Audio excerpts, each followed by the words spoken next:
So without further ado, ladies and gentlemen, it is Cate Blanchett.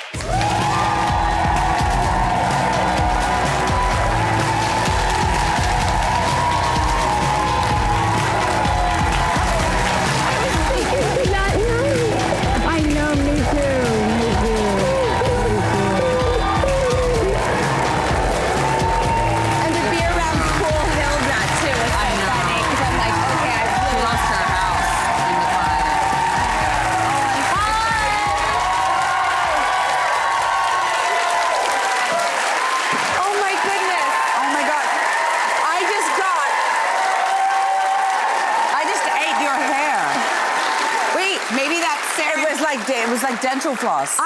Cate just got my hair in her... And I just did a little floss with some... My hair was her dental floss. Well, that might be the universe actually helping us, because one of my favorite things about you, amongst a very long scroll that just endlessly rolls of things on it, is your chameleon aspect. I always anticipate what you'll look like for your next film.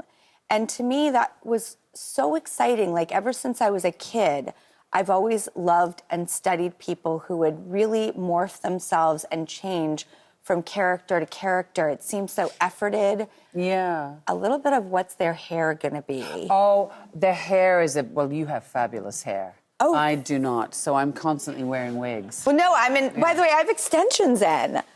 And everyone has extensions. I'm in perimenopause, so it's like everything's changing. You get better, but it's so cruel that the hair gets thinner, but you still get hairs on your chin. I mean, what's that about? Everybody gets their share. They you do. know? They do. But I have loved watching you and wondering what look, what sort of hairstyle, what hair color that you'll wear this time. And actually, if it's okay, I built this mood board of you. Oh, my God. And your hair in black bag, which we're going to talk about today. I saw you use different body language with her. Like, there's so much hair. Oh, she gave it to you. I felt you feeling yourself in it. You go all the way. Well, no, Steven Soderbergh, who directed the film, and I'd worked with him before, and he's such an extraordinary filmmaker. He's very sparse on direction. So I said to him, you know, how do you perceive Catherine? She works in espionage. She's married to someone who's in technological espionage. Where should I go? And he sent me a 2-word email that said, big hair. That was the only direction he gave me. Big hair.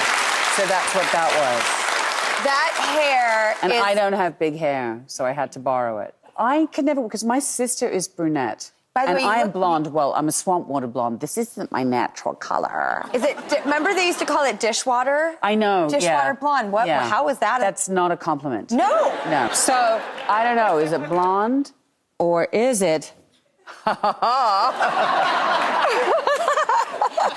on. This is my drag act.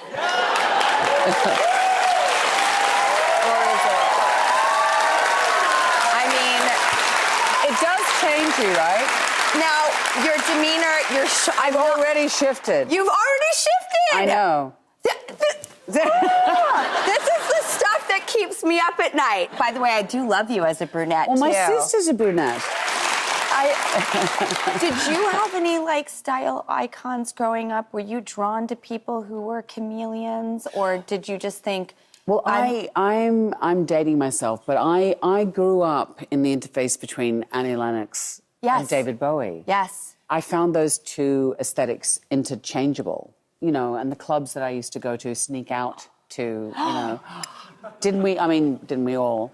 You know, but it was so fluid in a great way. It was a really creative, free time.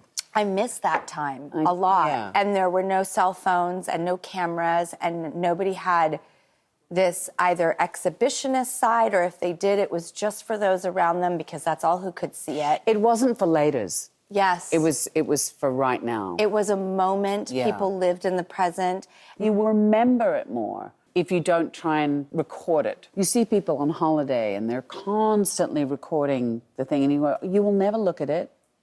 And no one else will ever be able to see what you're seeing. you then forget the moment. And I know that myself. You know, it's really, yeah, it's a dislocating thing rather than a connecting thing. Do you have a memory that pops up right now in your mind when I say, like, what's a memory?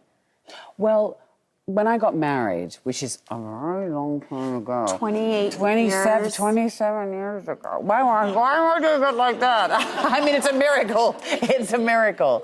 To the same person, I'm still married for 27 years. When we got married, we had absolutely no money. We couldn't have a photographer, and we had two friends who were photographers. One guy who got so drunk he forgot to load film in the camera, and the other one had such a good time that he didn't take any pictures. And as a result, we have one picture of our wedding. That's all we have, is the two of us, a blurry picture of the two of us getting in the car. But I really remember the night as a result. And I was so sad and so upset, and I wept at the time that we didn't have any pictures. But in the end, I'm kind of quite pleased that I don't have any pictures, because I then constantly try and recall the evening. So... Okay, in Black Bag, your chemistry with Michael Fassbender. He's amazing. Who's so rad. Yeah. And I love his whole look in this film. Yeah, he's great. And he's such an incredible actor. Yeah, he's amazing. The way that you two romantically and... Look, you're even doing it. Because you have this, like, body rhythm with each other, the way you look at each other. This film is very sultry. And I love the way they talk about, and I mean, it's a movie, so the hyperbolic nature, I would kill for you, I'd die for you. And again, it is a spy thriller, and so that all feels in keeping of the tone, but it's so interesting to watch a couple be that... committed. Yeah. I mean, it is a movie, as you say, and the stakes are really high, and they would do. It's so romantic. They would do anything for each other. They would die for each other, and they both work in espionage, and so of course, you know, there's so many things that they can't tell one another.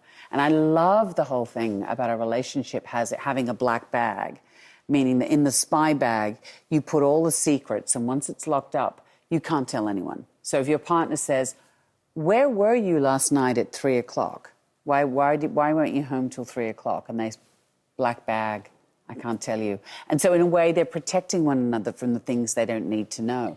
I think it's really important in lasting relationships to say, this is my stuff. I'm not going to use this to hurt you or currency to hurt you. I'm going to protect you from that. Well, there are two women in the film who are so extraordinary. So amazing. And I would love to invite them out here so we can talk about the movie with those goddesses. Yes. All right, we'll be right back. I love them. I love